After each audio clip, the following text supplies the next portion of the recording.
Hoy queremos tomar un tiempo para aprender de la palabra de Dios. Voltea con la persona que está a tu derecha, a tu izquierda, salúdale y diga: tienes el privilegio de sentarte al lado de un ungido de Dios. Tienes el privilegio hoy de estar junto a mí.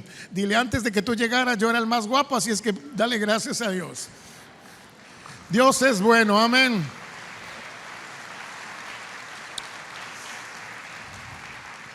Hoy quiero compartir con ustedes una palabra que el Señor me dio en un devocional que tenía, en un capítulo muy particular de la Biblia, en el Génesis. Y hoy mi sermón lleva por título: sembrando en la oscuridad, cosechando en la luz. Otra vez: sembrando en la oscuridad, cosechando en la luz. ¿Puede usted repetirlo conmigo? Sembrando. Amén, eso es correcto. Ahora, yo quiero decirle que venimos a la casa del Señor para adorar, para exaltar, pero también para recibir. Hoy quiero que ore conmigo y que le pidamos al Señor que nos dé palabra. Y no queremos escuchar al hombre, queremos escuchar palabra de Dios. Cierre sus ojos ahí conmigo y dígale: Señor, hoy vengo a recibir de ti. Hoy pido, Señor, que tu Espíritu Santo, Padre, pueda trabajar de una manera maravillosa en medio de mis hermanos. Hoy, Señor, yo he preparado lo que tú me has puesto en mi corazón, lo que creo que tú me dices que yo diga. Y hoy, Señor, en el nombre de Jesús lanzo la red, y en el nombre de Jesús que tu palabra haga lo que sabe hacer. Gracias, Señor, por cada familia representada. En el nombre de Jesús, amén. Dios es bueno, amén.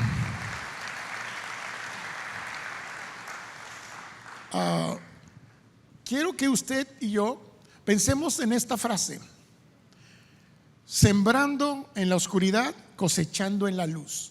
Esto me recuerda mucho que una vez estuve en un lugar de Guanajuato, muy de madrugada. Teníamos un retiro y salí al campo, y cuando salí al campo vi a una persona, un anciano, vestido de un hombre que siembra. No tenía yunta, no tenía arado, pero él tenía un morralito, y que agarraba ese morralito y sembraba en la tierra, un surco que él ya había hecho, y sembraba y sembraba. Era de noche, estaba sembrando en la oscuridad.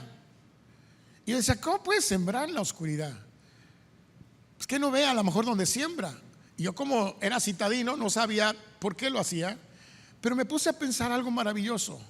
Él siembra en la oscuridad, y después de todo, cuando el fruto o la semilla va creciendo, germina en la oscuridad, no germina en la luz. Estalla la semilla y va germinando en la oscuridad hasta que se asoma de pronto a la tierra una plantita, y esa plantita recibe luz, y ahí viene el efecto de la clorofila y hace que vaya creciendo, creciendo, creciendo ese fruto de esa semilla. Pero se siembra en la oscuridad para que se coseche en la luz. Y es interesante cómo Dios nos enseña a través de este pasaje la historia de un hombre que hizo eso: sembró en el tiempo de oscuridad, pero cosechó cuando había luz. Yo quiero que me acompañen, por favor, a un pasaje muy hermoso en Génesis capítulo 15. Y vamos a hablar sobre un personaje muy particular. Y quiero hablar sobre el contexto de Abraham. Abraham, el padre de la fe. Génesis capítulo 15 nos enseña lo que vamos a aprender hoy, pero en el 14 dice la Biblia que Dios le dijo a Abraham, desde Génesis nos muestra: sal de tu tierra y de tu parentela. Abraham no era judío, no era de Israel. Abraham era de Ur, de un pueblo de los caldeos. De alguna manera ese pueblo era idólatra, creía en otros dioses, y Dios se manifiesta a Abraham. Dios se muestra a Abraham. Abraham cree en Dios y sale de su tierra y de su parentela y va a la tierra que Dios le dijo que le iba a dar. Y estuvo mucho tiempo caminando, pero no veía que la tierra era de él. Solo pagaba impuestos para habitar en la tierra, pero iba de un lugar a otro, era nómada. Dice la Biblia que en ese proceso Dios le dio bendición con todo lo que es frutos, camellos, carneros, ovejas, etcétera. Pero dice que pronto tenía un sobrino llamado Lot, y el sobrino Lot, que de alguna manera es el familiar más cercano. Abraham no tenía hijos y era muy grande de edad, muy grande, pero muy grande de edad. Y dice que de pronto Lot ya no estuvo de acuerdo con él y se separó. Se fue a la ciudad de Sodoma y Gomorra, mientras que Abraham se quedó en este lugar tal vez árido, pero él de alguna manera separado. La Biblia dice que llegaron pueblos de Mesopotamia y invadieron a Sodoma y Gomorra y se llevaron a las personas y se llevaron las riquezas. Y cuando entera Abraham que se llevaron a su sobrino Lot, Abraham junta un ejército junto con otros amigos que tenía en la región, aunque eran menos que el ejército que se había llevado a Lot. Dice la Biblia que Abraham va hacia donde está su sobrino capturado, pelea y lo rescata, recupera todo lo perdido y se lo trae. Él rescata a su sobrino y rescata toda esa situación. Dice la Biblia que él, en este proceso de rescate, Dios lo guarda, pero de pronto se encuentra con un sacerdote llamado, o un rey, Melquisedec. Melquisedec es rey de paz, un símbolo típico de Jesús. Y ese rey de paz tiene un encuentro con Abraham. Abraham decide darle un diezmo, darle una ofrenda y hace un pacto en este momento con este rey. Y después la Biblia del 14 pasa al 15. Y este es el contexto de la historia de Abraham. Y aquí tenemos a Abraham acabando de hacer esto. Y miren lo que dice, si me acompaña, vamos a leer juntos. La Biblia dice 15, Génesis 15, versículo 1. Tiempo después, el Señor le habló a Abraham en una visión y le dijo: no temas, Abraham, porque yo te protegeré y tu recompensa será grande.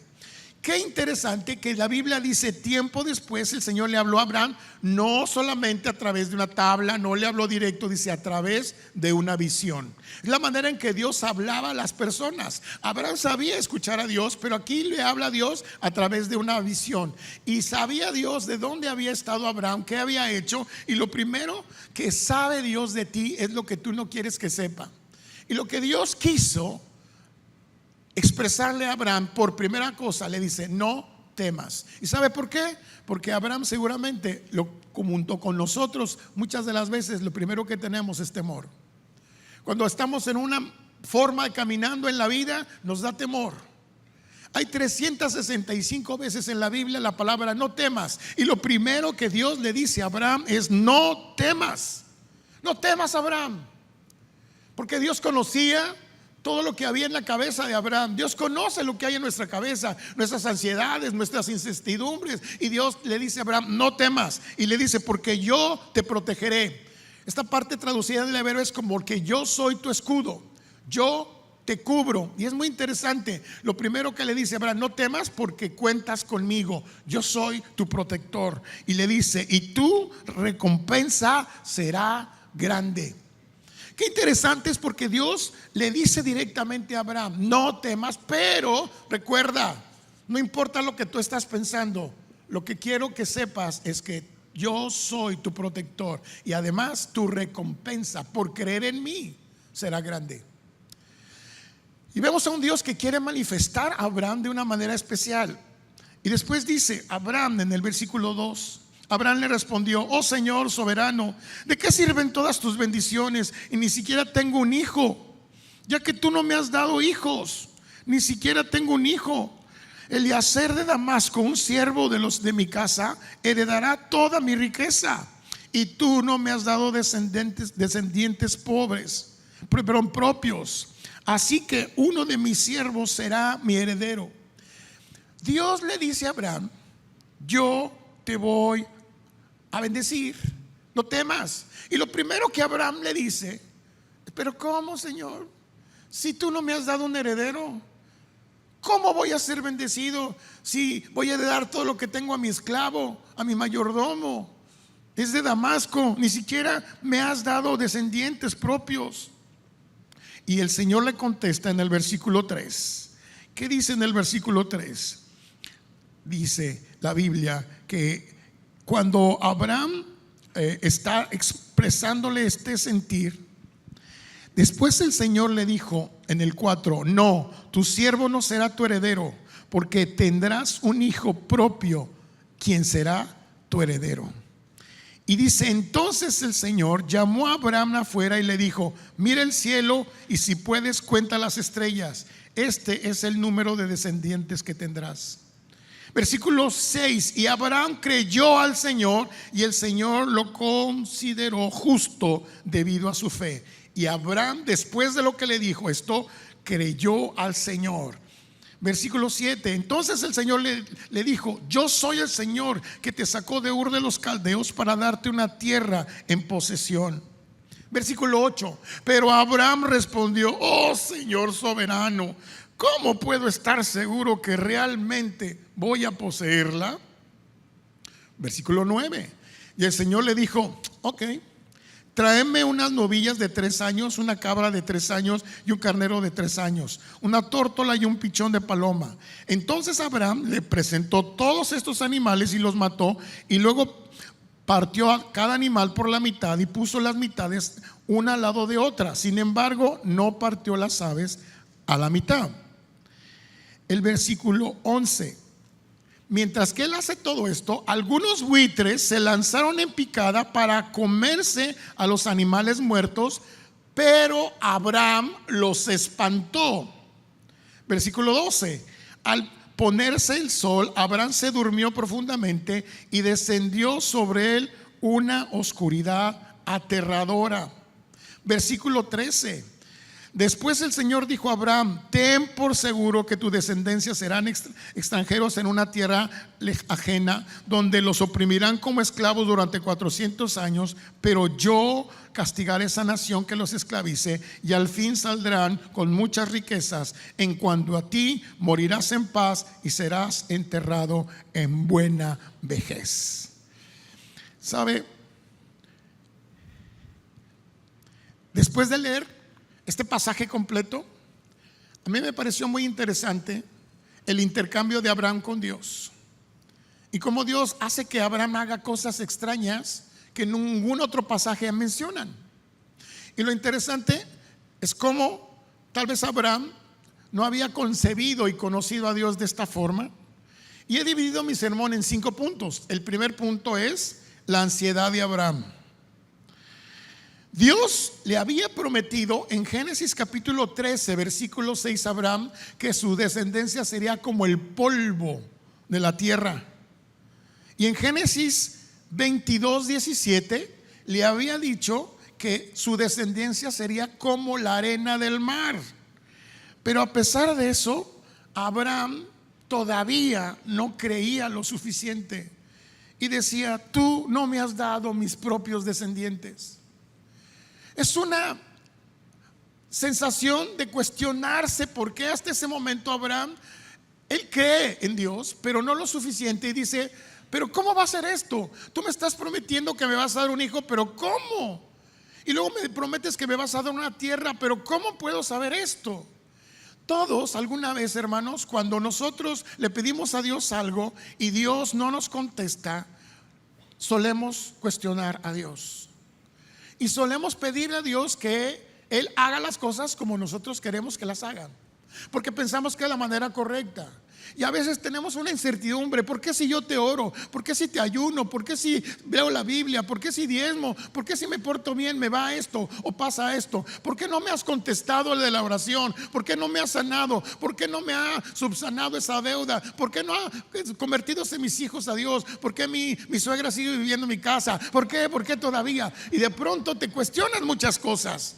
Y esas situaciones pasó por Abraham igual. Se cuestionó directamente con Dios y le dijo, ¿cómo va a hacer eso, Señor? Es válido, se vale cuestionar a Dios, porque nosotros no sabemos del pensamiento de Dios. Pero lo triste es cuando tú quieres que Dios haga lo que tú quieres que haga. A Dios nadie le dice qué hacer. Nadie le hace manita de puerco a Dios. Él es el Rey soberano y hace lo que Él quiere. El problema es cuando yo quiero que Él haga lo que yo quiero, como Él le digo que Él haga, y me enojo, hago berrinche cuando las cosas no son como yo quiero, y porque no salieron como yo dije. Y es que yo te pedí esto, y me diste esto, te pedí un transporte y me diste un bocho, yo te pedí trabajo y me diste de albañil. Todos nos molestamos de pronto porque las cosas a veces no salen como lo mismo pasó con Abraham. Estaba molesto porque parecía que su vida no tenía un sentido. Dios lo sacó y dice que va a ser su descendencia, pero pues el cuate ya está grande y no tiene hijos. Ya estaba muy grande. Y yo creo que aquí hay más jóvenes que Abraham. Y a veces nos desesperamos porque no vemos que las cosas van como pensamos. Punto número 2. Después de esa zozobra, Dios le muestra las promesas a Abraham.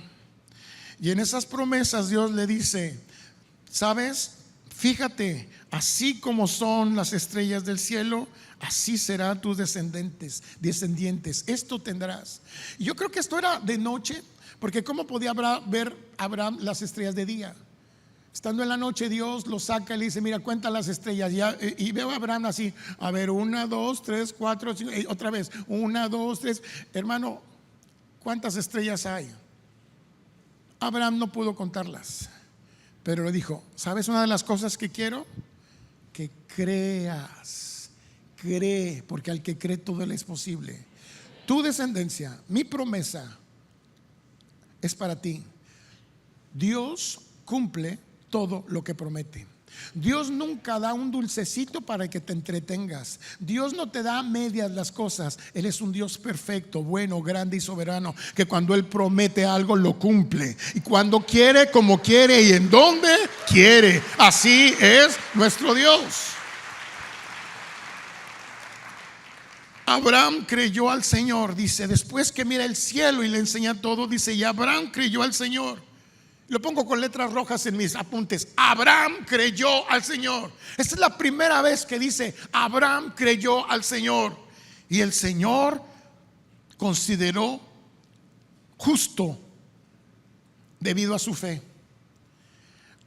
Tal vez Abraham había tenido muchas preguntas y muchas situaciones en su cabeza como tú y yo, pero por primera vez estaba en oscuro, era viejo, no tenía tierra, rentaba. Pero Dios le dijo que va a ser su descendencia muy grande y que va a ser bendecido. Entonces él no se dejó guiar por lo que ve, por lo que siente, por lo que otros le dicen. Se dejó guiar por lo que Dios dice, por su fe. Y él creyó en el Señor. Y esa credibilidad habla de fundamentar. No importa cómo vea, no importa lo que sienta, importa lo que crea. Y sabe, yo les enseño en cuarto nivel, en primer clase, es que mucha gente a ti te dice lo que tú eres. Tú mismo te preguntas quién eres, pero no creas eso. Lo que tú tienes que hacer en tu Biblia es buscar quién dice Dios que tú eres, porque tú tienes que verte con los ojos que Dios te ve. Él lo ha dicho y así será. Él lo prometió y Él lo cumplirá. Nosotros debemos aprendernos a ver como Dios nos ve. Y por primera vez Abraham cree a Dios lo que le dijo, a pesar de que está viejo y a pesar que no tiene tierra, y dice, y Dios lo consideró justo debido a su fe. Y entonces el Señor le dijo: yo soy el Señor que te sacó de Ur de los Caldeos para darte una tierra por posesión. Yo te voy a dar una tierra, Abraham. Pero la verdad es que esos pactos del Señor pueden a veces pensar solamente que escritos suenan bonitos, pero un pacto, una promesa de Dios no debe ser olvidada, no debe ser distraída. Debemos siempre pensar en lo que Él nos ha dicho. Y en la Biblia, hermanos, hay más de 3,000 promesas para aquellos que creen en su nombre. Y cuando yo veo las promesas de Dios, tengo que aferrarme, creerlas. La fe no viene de Dios, la fe es algo que se crece en mí. La fe no me la da Dios, la fe la tengo que ejercitar. ¿Cómo? Creyendo en Él. Creyendo en Él, creyéndole a Él, aunque no vea, aunque no sienta. Punto número 3: la solicitud de una ofrenda para un pacto. Aquí vemos que Dios le dice a Abraham: mira, Señor soberano, ¿cómo puedo estar seguro que lo que realmente voy a poseer esa tierra? Entonces Dios le hace a Abraham que haga algo que normalmente no se hace en ninguna parte. Vemos que Dios había pedidole a Noé que hiciera un sacrificio y todo bien. Acuérdense que Moisés en el tabernáculo hacía sacrificios y todo, pero esta es la primera vez que vemos una historia así, donde Dios le dice a Abraham: traerme una novilla de 3 años, una cabra de 3 años y un carnero de 3 años, una tórtola y un pichón de paloma. Y entonces Abraham le presentó todos esos animales y los mató. Y luego partió a cada animal a la mitad y puso las mitades de un lado a otro. Sin embargo, no partió las aves por la mitad. La que sigue, por favor, si me ayudan arriba. Normalmente, la que sigue donde los animales están, por favor, esta es. Es muy raro que Dios le pida a Abraham que haga algo así. Y es la primera y única vez, pero en la antigüedad, hermano, así se hacían los pactos. Era la forma en que se pactaba. Era una manera de poder hacer un trato. Los ritos sacrificiales en el mundo antiguo se hacían para establecer una relación con lo divino, pedir protección, agradecer bendiciones y sellar pactos. Y de pronto Dios le dice a Abraham: a ver, Abraham, tráete unos animalitos. Y como yo no traje pues muchos animalitos, no tengo borregas ni cabras, pues quise traer pues unos peluches, hermano, que son lo más práctico, para que usted me entienda. Y dice la Biblia que agarró un animales, no lo partió así que le cortó la cabeza, sino los partió transversalmente y puso la mitad de uno de este lado y la mitad del otro. Puso acá la ofrenda, y bueno, este es un tigre también, lo puso aquí. Agarró otro animal, lo mató y lo puso aquí la mitad. Otro también aquí le asalté a los peluches de mis hijas. Y no son palomas, pero es un delfín chiquito, y haga de cuenta que aquí lo puso. Dios le dice a Abraham: haz este sacrificio y hazlo. De un lado se partía la mitad del animal de un lado y la mitad del otro. Y quiero que me acompañe un varón. A ver, ven, brothercito, ven tantito, bien rápido. Tú, brother, tú, eso. El que está volteando para el otro lado, tú, mero, ven. Quiero que usted vea que en la antigüedad era un pacto. ¿Cómo te llamas? Iván, gracias, Iván. Iván y yo hacíamos un trato. Y el trato era, antiguamente, los hombres no se saludaban: hola, ¿cómo estás? Actualmente saludamos y cerramos un trato así. Los romanos se saludaban así. ¿Le digo algo? De una forma especial, no había todavía estos saludos. Y la manera en cómo cerrábamos un trato era: hay animales a un lado, hay animales al otro. Nosotros nos comprometíamos y hacíamos un pacto. Y caminábamos en el centro del pacto. Y la idea es: el primero que falle del pacto va a morir como estos animales, y lo vamos a partir a la mitad. Esa era la manera de un pacto en la antigüedad. De tal manera que caminaban, y a través de este camino ellos pactaban. Había un pacto, un trato. Y era de caballeros, era de hombres, era la manera en cómo se trataba los pactos. ¿Ok? Gracias, brother. Dios le dice a Abraham que haga esto. Y Abraham cree pues que va a hacer algo Dios. Y Abraham de pronto obedece. Pero la Biblia nos enseña más adelante que mientras Abraham está ahí, obedece. Yo me imagino, no es fácil, además de matar los animales, preparar la ofrenda, y uno aquí y otro acá, y embarrarte y todo. No dice: y sus siervos le ayudan. No, él me imagino que hizo toda la chamba, hermano. Es bien difícil.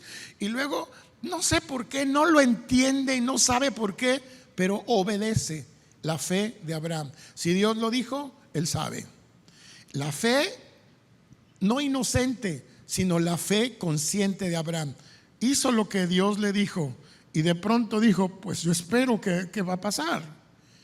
Y la Biblia, punto número 4, nos dice que de pronto, cuando los buitres acechan, nos aferramos a la esperanza aún en la oscuridad. La Biblia dice en el verso 11 que algunos buitres se lanzaron en picada para comerse a los animales muertos. Algunos buitres se lanzaron en picada para comerse a los animales muertos. Pero, dice la Biblia, pero Abraham los espantó. Qué interesante escena. ¿Por qué la Biblia declara esto? Hermano, porque Abraham había tenido una tarea. Dios pudo espantar a los buitres, pero era chamba de Abraham. Abraham, cuando ve que vienen buitres a comerse carroñeros la ofrenda que Dios ha preparado para pacto, dice Abraham, que dice la Biblia que Abraham entonces los espantó. Uy, viejito y todo, pues con el bastón yo que andaba, no sé, pero los espantó. Dios no va a hacer lo que te toca a ti. Tú tienes que defender lo que Dios te dijo que tienes que hacer. Tienes que espantar a los buitres que de pronto aparecen en tu vida. Buitres que van a quererse comer la promesa que Dios te dio. Buitres que te van a distraer. Buitres que van a hacer de ti que de pronto, aunque no creas, tú pienses que son cosas malas. Pero sin saber, estos buitres, hermano, hay hermanos buitres también. Hay hermanos palomas, hay hermanos cuervos, pero hermanos buitres que están queriéndote robar el gozo, que están queriéndote robar la paz. Sí, también hay, pero lo que quiero que sepas es que esas personas buitres también son parte del plan de Dios. Porque gracias a Dios y a esos buitres, Abraham no se quedó chocho ahí, sino agarrar y ahí ahora espantado. Dios hacía y tenía un propósito. A veces en nuestras vidas, hermano, vienen buitres a tu mente. Tú no sirves, eres un chicle masticado, eres una cucaracha volteada, y ni de fresa sabes, haz de cuenta, te empieza muchas cositas, se empieza a decirte. ¿Para qué vas a esa iglesia? Ni te hablan, mira ese hermano, mira, ni te ve, ni no te saludó, mira aquel que te dijo, sé que mucho, pero no. Siempre hay pensamientos buitres que vienen. Es necesario que espantes esos buitres. Alguien dijo, me gustó mucho lo que dijo Martín Lutero: yo no puedo hacer que los buitres anden en mi cabeza, pero sí puedo espantarlos.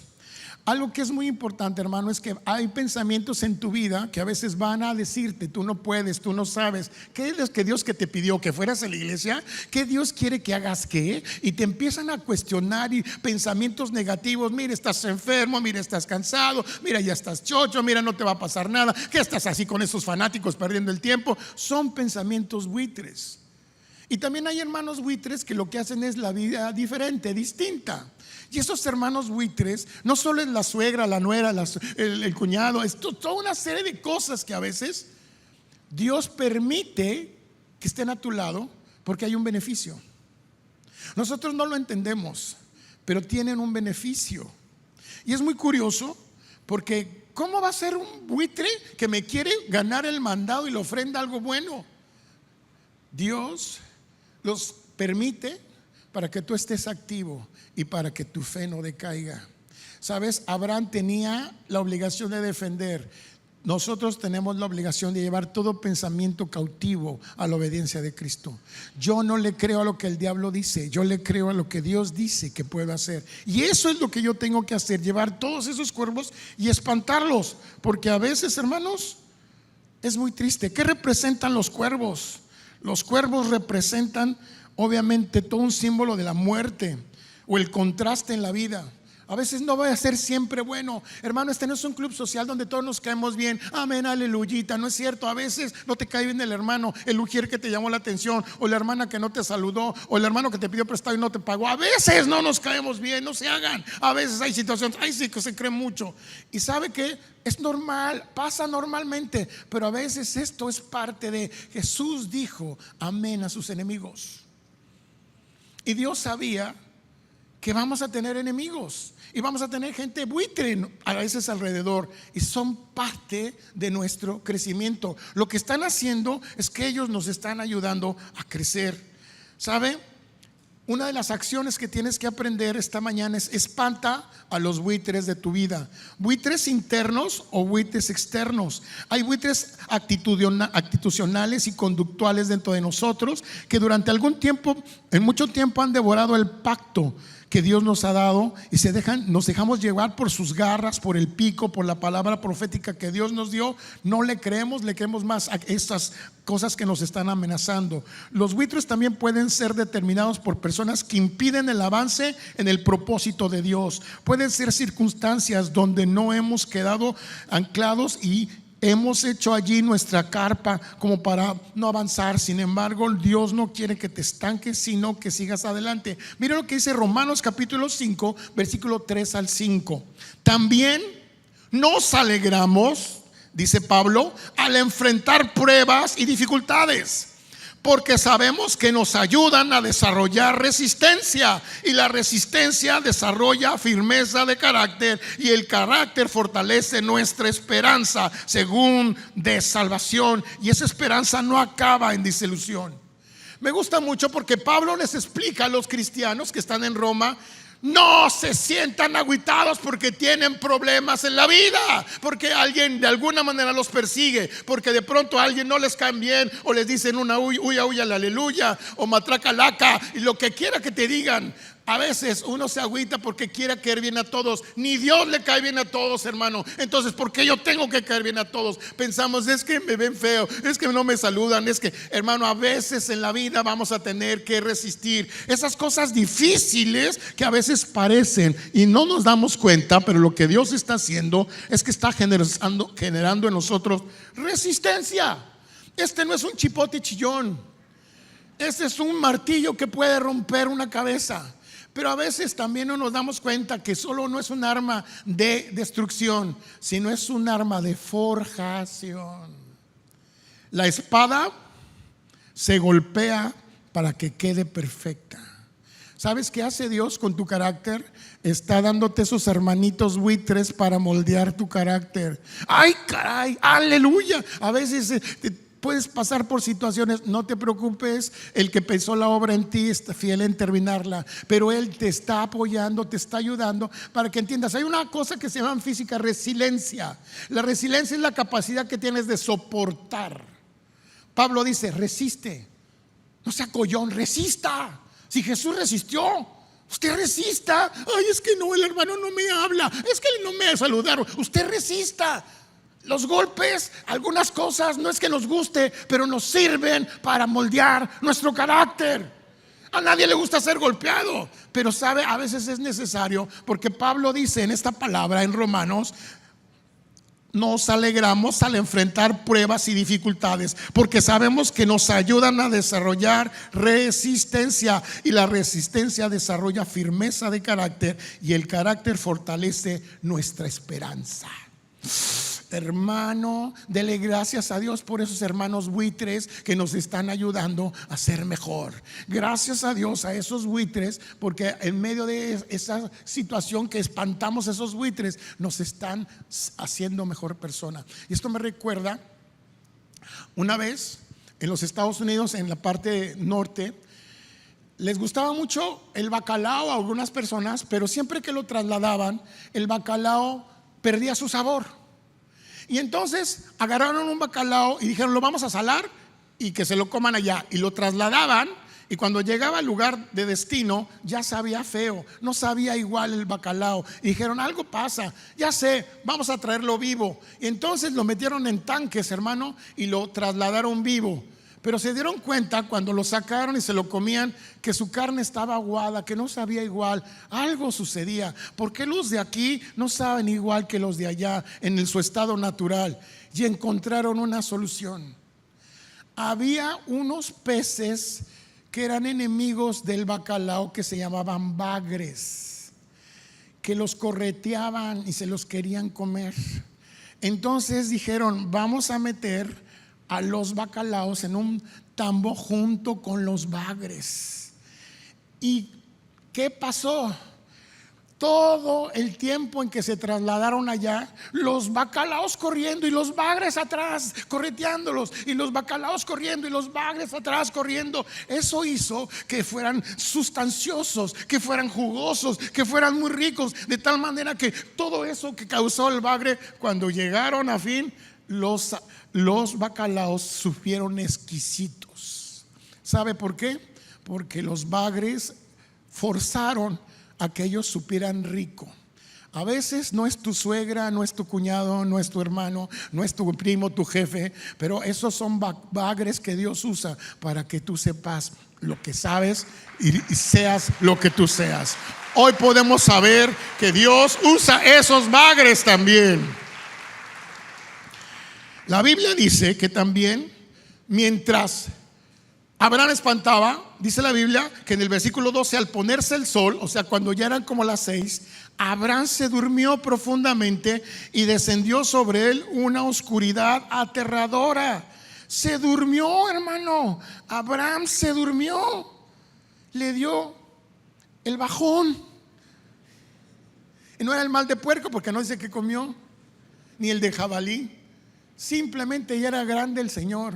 Pero sabe, después yo creo que esto de espantar a los buitres lo cansó, lo fatigó, porque los buitres, sabe que no se dan por vencidos. Los buitres ahí nada más están esperando que te distraigas. Pero dice la Biblia que de pronto Abraham se durmió, esperando que pasara algo. No pasaba nada. Entonces Abraham se durmió. Y a veces, hermano, el dormirse puede ser, ya está viejillo, achochado, ¿no? El dormirse es un símbolo que Dios conoce, que a veces necesitamos descansar. ¿Y por qué Abraham se durmió? Porque era una forma de confiar en Dios.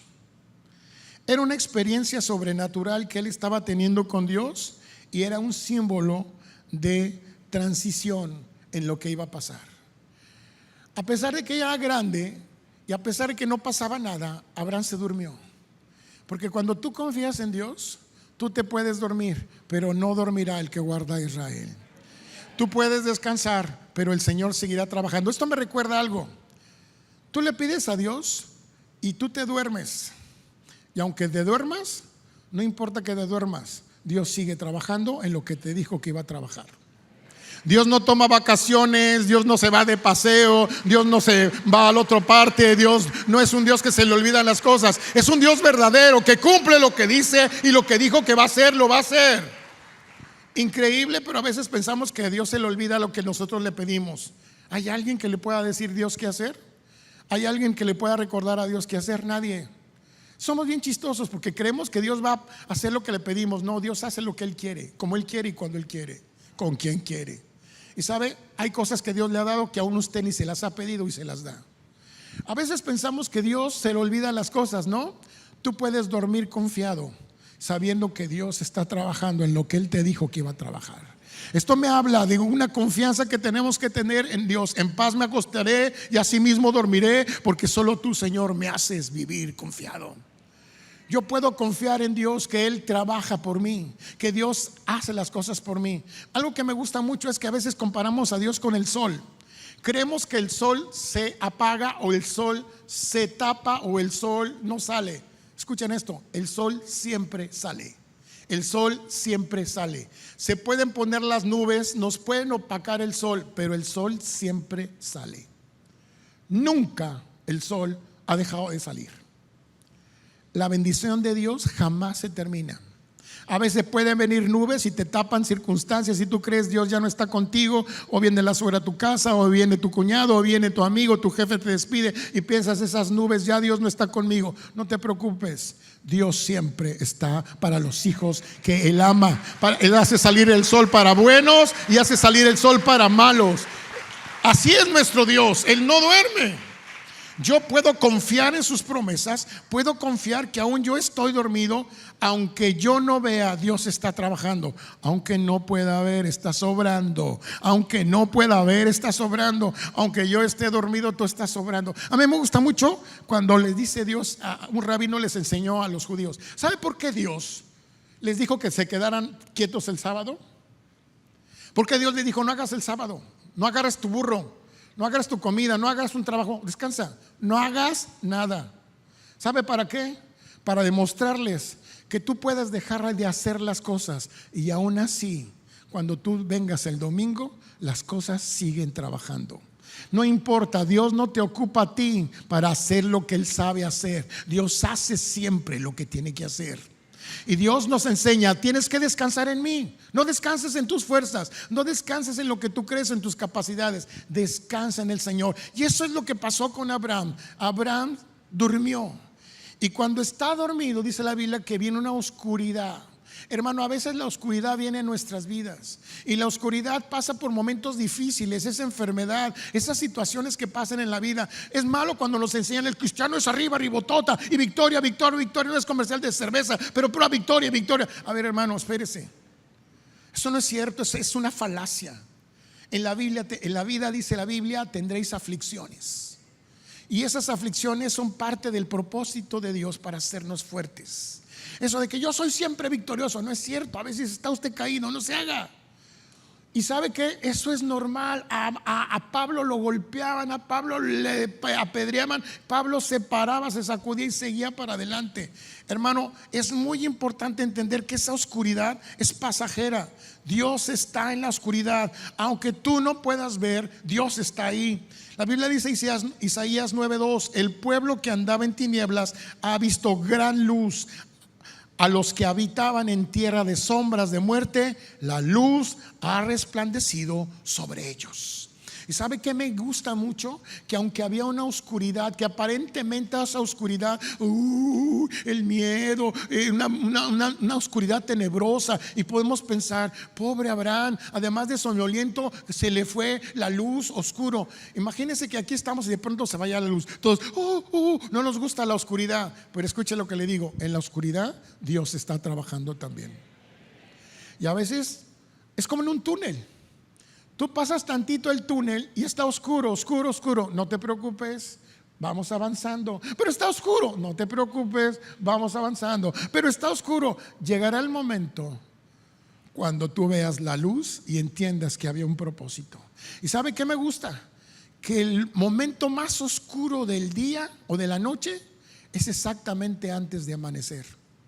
A veces tu situación más difícil y más oscura es que Dios le está permitiendo, porque el Señor amanecerá sobre ti. La gloria de Jehová resplandecerá sobre ti y tú verás la gloria de Dios en esa oscuridad. Lo que tú siembras en la oscuridad, lo cosecharás en la luz. Es muy importante nuestra actitud en la oscuridad. Yo me puedo quejar, puedo temer, puedo chocharme, puedo hacer una quejabanza en vez de alabanza. Pues sí, todo me sale mal.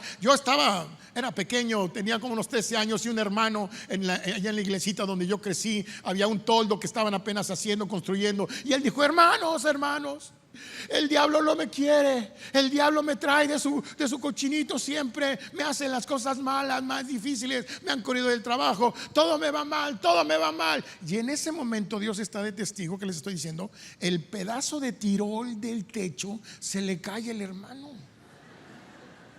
Y empieza a decir, ya ven hermanos, ya ven, hasta en el templo me va mal. Y yo decía, este hermanito, en vez de alabar a Dios y darle gloria por lo que Dios está haciendo, quéjate y quéjate y quéjate. Escucha, hermano, eso es cierto. Pero en nuestra boca tenemos el poder de la vida y de la muerte, dice la Biblia. Y tú declara por fe, aunque yo estoy en la oscuridad, yo siembro que soy luz. Y dice la Biblia, resplandece porque ha nacido sobre ti la luz. Y Jesús dijo, yo soy la luz del mundo y el que anda en mí no andará en tinieblas. Entonces yo puedo creer que aunque haya oscuridad, aunque esté un momento difícil, un momento tenebroso, truculento, lo que yo siembre en la oscuridad, recogeré en la luz. Abraham estaba oscuro, Abraham no tenía muchas cosas, Abraham estaba tal vez con una zozobra. ¿Qué va a pasar? ¿Qué va a hacer? Y mire cómo Dios le contesta. El punto siguiente nos habla de una maravillosa experiencia. Número 5, la antorcha ardiente en la oscuridad. Dice la Biblia, después que el sol se puso y cayó la oscuridad, Abraham vio un horno humeante y una antorcha ardiente que pasaba sobre las mitades de los animales muertos. Entonces el Señor hizo un pacto con Abraham aquel día y le dijo, yo he entregado esta tierra a tus descendientes desde la frontera de Egipto hasta el gran río Éufrates. Dios le da una promesa tremenda a Abraham y pone una cosa muy importante. No sé si tienes la imagen ahí de la antorcha, por favor. Esa. Mire, hermano, como yo no tenía antorcha, pues nomás traje una lamparita. Dice que entonces Abraham estaba esperando ¿Qué va a hacer, Señor, con ese sacrificio? ¿Qué va a hacer con ese pacto? Esta palabra es profética, cristocéntrica. Dice la Biblia que en vez de que Dios agarrara a Abraham y los dos pasaran como yo pasé con mi hermano juntos y pactáramos, dice la Biblia que entonces un horno de fuego y una antorcha pasaron por en medio del pacto. ¿Sabe qué significa eso, hermano? Eso qué significa que Dios no necesitó de Abraham.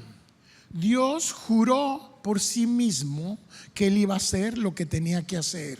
Y maravillosamente, en medio de esta situación, no necesitó que Abraham o otra persona pasara. Dios le enseñó a Abraham: no te preocupes, en medio de la oscuridad, sabes, tú siembras en la oscuridad, pero mira, la luz es Jesús.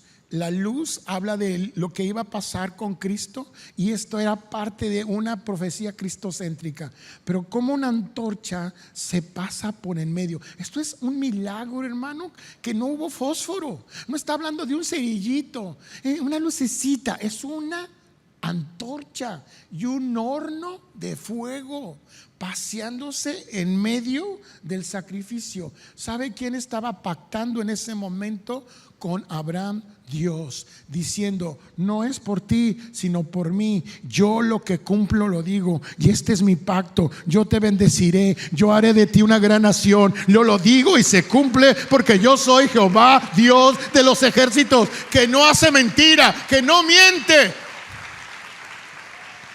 Hermano, eso es lo que Dios hace con nosotros. En medio de nuestras aflicciones, en medio de nuestras necesidades, en medio de nuestra desesperación, Dios te dice: no te preocupes. No son por tus obras, no son porque te lo mereces o no te lo mereces. Es porque yo te he decidido bendecir. Y cuando Dios dice que Él va a hacer algo, lo va a hacer. Dios dijo que Él nos va a bendecir, y Él cumple su bendición por su palabra. No necesitas otra cosa más que creer y tener fe en Dios. El que dijo que iba a hacer algo en tu vida, Él será fiel en completarlo. Tienes que creer que Él está en una antorcha y un horno pasando en medio de la oscuridad. Él te está enseñando: sabes, no importa lo que tú creas o piensas, importa lo que tú creas en Dios.